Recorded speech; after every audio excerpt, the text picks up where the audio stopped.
التاريخ يقول إن البشر هما نوعين، ناس بتأثر وناس متفرجين. طب انت مين؟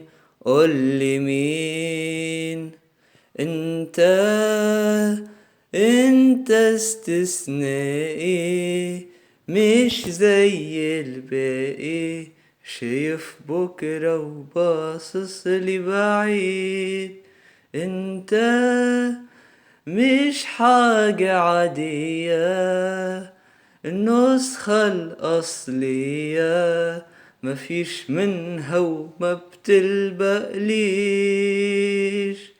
انت اللي لمعات النجوم بتبان في عينيك، انت اللي كل ما فيك بيقويك بيعليك، انت اللي عمره لحظة خان، انت اكتشاف ومن يقدر عليك، انت احلى حاجة فيك.